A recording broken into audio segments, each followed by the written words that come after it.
dari, organisasi-organisasi yang Kakak alami waktu dulu-dulu, itu sebenarnya, membentuk suatu karakter jadi Kakak yang sekarang nggak sih, Kak? Karena kalau kita di pondok itu kan semua udah teratur ya, maksudnya udah diatur gitu Betul oleh pihak pondok kan. betul. Mulai dari kita bangun pagi, udah dibangunin, Iya, kita udah dibekali di pondok kan, udah tahu nih prinsip-prinsip apa yang harus dipegang. Tuh ada juga misalnya pas mau UN ada tutor sebaya, mhm. atau mau ujian, kita dibentuk dengan program-program menarik dan guru-guru yang masih muda juga, jadi masih energik gitu ya.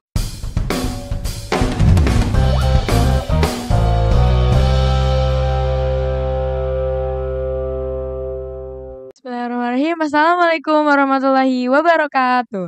Hai, balik lagi nih di podcast Al-Multazam. Untuk podcast episode kali ini ada yang berbeda dan ada yang lebih spesial daripada episode-episode sebelumnya. Jadi untuk episode kali ini aku ditemenin oleh Kak Iza. Halo, Halo Kak Iza, apa kabar nih Kak? alhamdulillah baik. Sekarang nih Kak, kalau boleh tahu kesibukan Kakak sekarang ini apa aja nih Kak? Alhamdulillah sekarang lagi lanjut studi ya, sebelumnya kan alhamdulillah sudah lulus di S1 Ilmu Pemerintahan Universitas Masya Diponegoro. Allah, Sekarang lagi lanjut nih di IPB, di Fakultas Ekologi Manusia. Masya Allah. Boleh dijelasin juga nih Kak, ke teman-teman yang nonton semua bahwa Kak Iza ini, alumni Al-Multazam angkatan berapa dan apa aja sih pengalaman-pengalaman yang udah Kakak dapetin di Al-Multazam itu? Oke. Halo teman-teman semua nih pendengar podcast setianya AM nih, alhamdulillah, aku angkatan ke-10 ya, angkatan teenager, dulu di pengalaman ya, Iya betul. pengalaman di Al-Multazam alhamdulillah dari SMP ya, jadi Mhm. 6 tahun di Wah. AM gitu. Kalau secara organisasi alhamdulillah pas SMP itu ikut Pasuspram ya, Mmm. Pasuspram jadi Pratama Putri, Wow. kemudian juga ikut OSMA, Wah. dulu anggota di Departemen Kedisiplinan bareng kakak-kakak grafiti dulu, Mmm. itu. Terus kalau pas SMA-nya, dulu, kelas 10 sih ikut MPS juga karena MPS dulu tuh kelas 10. Iya iya. Iya, bukan kelas 11 ya, dulu tuh kelas 10. Oke. Terus pas kelas 11-nya alhamdulillah, diberi kesempatan ya, diamanahi untuk di Ketua Umum OSMA. Masya Tahun Allah. berarti 2016 dan 2017. Ibu Udah lama ya udah berarti. lama banget. Ini dari, organisasi-organisasi yang Kakak alami waktu dulu-dulu, itu sebenarnya, membentuk suatu karakter jadi Kakak yang sekarang nggak sih, Kak, Wah, menurut Kakak? tentu dong. Oh iya. Jadi bekal yang ini ya, bekal kalau aku sih lebih ngena banget di hati tuh, ini sebagai bekal ketangguhan gitu. Karena kalau kita di pondok itu kan semua udah teratur ya, maksudnya udah diatur gitu oleh Betul pihak pondok kan. betul. Mulai dari kita bangun pagi, udah dibangunin Iya gitu kan. Kemudian berangkat sekolah, udah diopiak-opiak kan iya. sama, wali asrama gitu. Kemudian sekolah, pulang, malam ada, tahsin tahfiz, Mhm. belajar, itu kan semua udah terprogram gitu Betul. kan. Jadi udah ada keteraturan itu gitu. Nah, dengan jadwal mungkin akademik yang padat juga kan, Mhm. kegiatan pondok juga bervariasi beragam, itu secara nggak langsung itu membentuk ketangguhan gitu, ketangguhan Mmm. kita untuk gimana sih mampu memanajemen waktu dengan baik, Oh. gimana sih ketangguhan kita untuk menghadapi berbagai situasi. Kadang kan kita, jauh dengan orang tua gitu kan, kita menghadapi teman dengan berbagai karakter kan, bener nggak? Betul banget. Ada yang dari mungkin Sumatera dulu teman-teman aku ada yang dari Heeh. Sumatera, ada yang mungkin dari Jawa sebelah mana, Jawa Mhm. Barat, Jawa Tengah kan karakternya beda-beda Beda-beda. kan. Itu kan juga membentuk, kita sebagai pribadi yang tangguh ketika kita harus dihadapkan dengan orang berbagai macam karakter gitu. Jadi Mmm. pas udah lulus itu kita di kampus, kita udah biasa menghadapi orang dengan berbagai karakter karena dulu kita 24 jam Di bareng orang dengan berbagai karakter itu kan, Jadi gitu. nanti tuh pas kuliah tuh nggak kaget gitu, Kak, ya? Betul, itu Ketemu jadi teman-teman baru. bekal yang luar biasa sih nggak bisa dibeli ya Oh iya bener. bahasanya, gitu. Pengalaman-pengalaman berharga nih, Kak, menurut Kakak yang Kakak dapetin selama di Al-Multazam tuh apa aja sih, Kak? Gitu. Aduh kalau pengalaman berharga semuanya kayaknya Oh iya. berharga ya, banyak banget gitu ya pastinya. Mulai dari mungkin kalau aku dulu, pengalaman perlombaan itu yang luar biasa itu guru-guru di AM tuh selalu support Oh gitu. iya. Jadi kalau support kita untuk lomba tuh benar-benar totalitas gitu. Mmm. Bahkan dulu pernah aku misalnya kayak lomba storytelling gitu ya dari SMP, itu tuh, mulai dari suara, kostum, gaya itu semua, bener-bener dilatih gitu. Mhm. Jadi nggak main-main juga ketika melatih kita untuk lomba gitu, setiap hari latihan gitu. Itu ya untuk perlombaan. Jadi, totalitas support dari pihak sekolahnya juga dan juga kita punya teman-teman yang solid di angkatan karena kan di Mmm. asrama itu kan kita terbiasa hidup bersama teman-teman kan Betul ya, banget betul banget. Adia. Jadi, kita jadi punya support juga nih dari Iya. teman-teman yang mungkin kalau kita di luar asrama kan kita nggak tahu nih akan Iya. sesolid apa, karena kita di boarding, kita punya support system temen yang luar biasa yang akhirnya mendukung kita dalam hal akademik juga, yang itu Iya. menurut aku hanya didapatkan kita yang di boarding, karena kalau di teman kan mungkin nggak 24 jam bareng, Mhm. bonding-nya nggak se-bonding kita gitu. Terus itu ya pengalaman, terus tentang pengalaman berharga juga pengalaman organisasi sih Oh, pastinya ya. Ketika di pramuka, kita dilatih untuk tangguh secara betul fisik betul. dan mental, bener nggak? Betul banget. Bener kan? Betul banget. Jadi pas ospek di kuliah itu kayak jadi kita udah punya bekal gitu, ya kita udah Mmm, tangguh aja, mhm. secara mentalnya udah lebih terlatih gitu.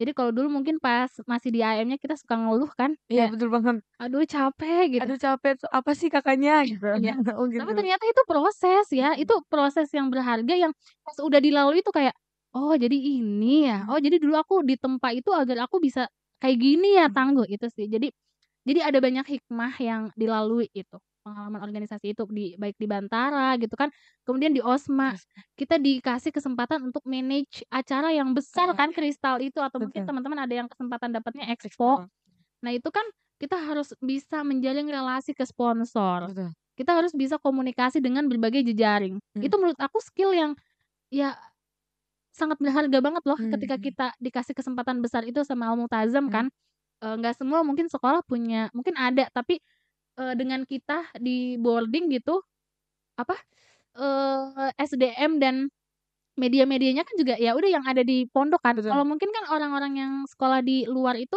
mereka bisa mengakses berbagai hal gitu. Tapi itu bukan keterbatasan gitu, justru dengan kita di boarding, kita dituntut untuk lebih berpikir kreatif gitu. Iya iya, Jadi akhirnya ide-ide yang cemerlang justru lebih keluar gitu betul. dengan, kan kita nggak ada ini, tapi ya kita nggak ada HP misalnya yang bisa akses setiap waktu Mhm. untuk cari ide. Tapi dengan begitu kita banyak ngobrol sama temen, ide-ide yang menarik justru jadi muncul Muncul, aja betul. gitu karena ada keterbatasan itu jadi menuntut, apa ya, mendorong kita justru punya ide-ide kreatif gitu. Itu Betul. sih pengalaman tadi ya, mulai dari perlombaan, support system yang luar Mhm. biasa, kemudian, tadi pengalaman berorganisasi, memunculkan, mendorong kita punya ketangguhan mental dan ketangguhan kalau tadi ketangguhan akademik, gitu. Terus manage acara itu kan ketangguhan juga, keterampilan kita dalam, apa, menjaring relasi apalagi di era disrupsi sekarang kan harus bisa kan cara komunikasi yang baik dan lain sebagainya, gitu sih. Gitu. Terus, nih Kak, perbedaan nih Kak, antara di relasi ya Kak, kita berbicara di relasi, perbedaan ketika relasi Kakak di Al-Mu'tazzam dan ketika Kakak sudah keluar dari Al-Mu'tazzam untuk ke perkuliahan itu gimana tuh Kak? Perbedaannya tuh apa aja dan mungkin buat aku nih yang kelas 12 kira-kira apa sih yang harus aku siapkan untuk menghadapi relasi di perkuliahan itu? Oke. Yang paling, signifikan pastinya ini ya, kalau di Al-Mu'tazzam kan relasi udah, kita udah pastikanlah relasi yang baik karena ada bimbingan guru-guru juga Mhm. kan, bimbingan para ustadz-ustadzah kita, umi-umi Mhm. kita untuk mengarahkan selalu pada track-nya gitu, Mhm. pada value agama Mhm. Islam Betul. gitu kan. Jadi pasti relasinya relasi yang positif gitu. Nah ketika masuk di dunia kampus relasinya lebih banyak nih, lebih Iya. majemuk, lebih beragam, lebih ada yang ke kanan, ke kiri, ke atas, ke bawah. Jadi lebih banyak kan. Nah itu, sebenarnya dengan kita udah dibekali di pondok kan, udah tahu nih prinsip-prinsip apa yang harus dipegang, apa yang boleh dan apa yang nggak boleh gitu Mhm. kan.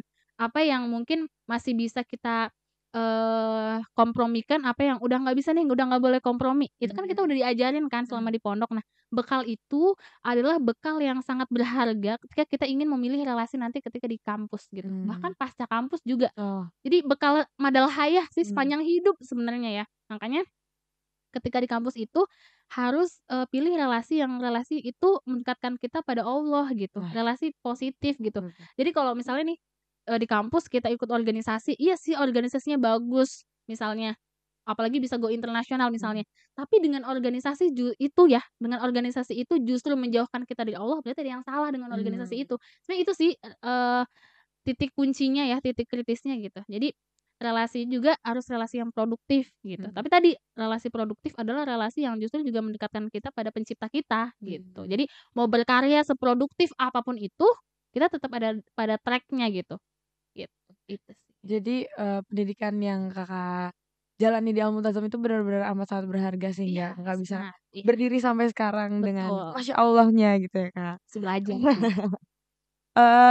mungkin ini Kak, buat teman-teman di luar sana mungkin yang masih belum, belum ada keinginan untuk masuk ke pesantren karena takut ini, takut itu, mungkin pesan-pesan dari Kakak buat mereka-mereka kayak mulai sekarang tuh pesantren tuh nggak seperti apa yang mereka pikirkan, apa yang seperti mereka bayangkan gitu, Kak. Karena mungkin orang-orang di luar sana masih kayak, "Ah, di pesantren tuh kita nggak bisa ini, di pesantren tuh kita nggak bisa itu," gitu. Jadi, mungkin dari pesan-pesan yang Kakak sampaikan mungkin bisa menarik perhatian teman-teman di luar sana bahwa ya pesantren itu tidak seburuk apa yang mereka pikirkan dan tidak semenakutkan itu. Mungkin apa yang bisa Kakak sampaikan ke teman-teman yang lain? Oke. Karena masih banyak banget nih ya Iya, stigma-stigma yang kurang banyak pas banget. atau kurang baik tentang pesantren gitu Mhm. kan. Mungkin ada ayah bunda juga nih orang tua Iya. yang mungkin kakak-kakaknya yang mau bingung lagi nyari, adiknya sekolah Sekolah gitu di kan, mana lagi gitu. milih sekolah gitu. Nah, menurut aku sebenarnya di era sekarang yang sangat dinamis gitu ya, perkembangan zaman, kemudian, iptek yang sangat Mhm. berkembang pesat juga itu kan salah satu skill atau salah satu kompetensi atau salah satu bekal yang sangat-sangat diperlukan itu kan resiliensi ya. Mmm, Gimana caranya kita menjadi pribadi yang resilient, pribadi yang tangguh mhm, gitu.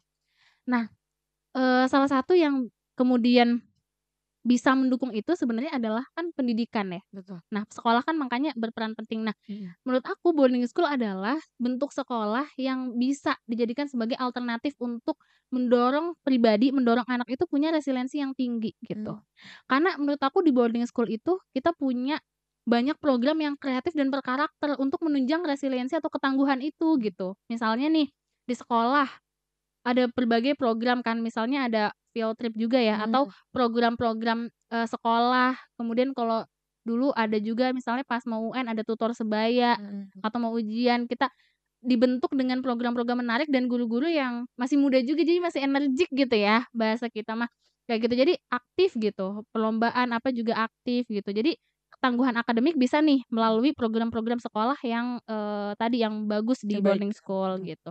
Selain itu program-program di asrama nih, Mhm, juga banyak kan, mulai banyak dari banget, bangun tidur sampai mau tidur, ada juga misalnya program-program tahsin tahfiz betul. Al-Qur'an, dengan penanaman nilai-nilai Al-Qur'an, itu sangat mendukung ketangguhan itu gitu. Mhm, Jadi di era sekarang gimana caranya generasi itu kan punya ketangguhan tadi, mhm, kalau enggak dia bisa terpontang-panting kan. mhm, Nah itu sih, jadi boarding school itu salah satu wadah, salah satu sekolah, bentuk sekolah yang menyediakan berbagai wadah dan value yang luar biasa untuk mendukung anak itu punya resiliensi yang baik gitu, mhm. resiliensi yang tinggi, itu sih menurut aku.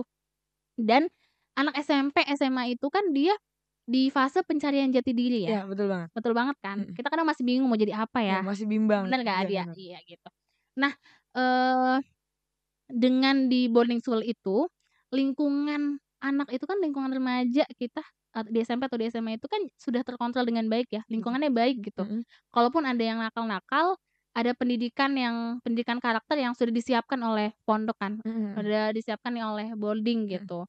Nah, jadi masih bisa terkontrol gitu. Maksudnya, kita itu walaupun mungkin ada terpengaruh sedikit masih ada, yang ngebimbing dalam satu lingkungan pesantren itu betul. kan. Tapi kalau di luar kan nggak Iya, tahu kan, bebas gitu ya. bebas gitu. Dan kalau fase remaja dan masa muda ini dilewati dengan hal-hal yang kurang baik itu kan nanti akan menentukan di masa depannya Depannya ini kan gitu. gimana?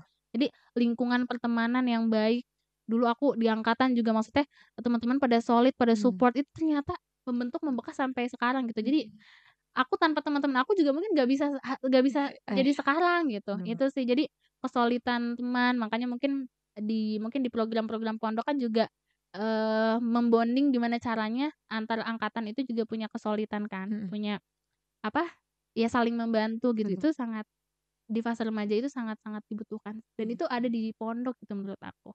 Dan itu semua Kakak dapetin di Iya, Al-Multazam? didapetin di Ada. AM gitu. Gitu. Jadi mungkin setelah, mendengar ini, harapannya teman-teman di sana, di luar sana yang masih takut akan untuk Mhm, masuk pondok gitu, jadi bisa tercerahkan gitu ya, Kak, bahwa nah ya pendidikan di pondok itu tidak semenakutkan itu dan iya, justru itu yang membentuk karakter kita bisa menjadi pribadi yang lebih baik dari sebelumnya. Betul betul. banget ya, Kak. Mhm.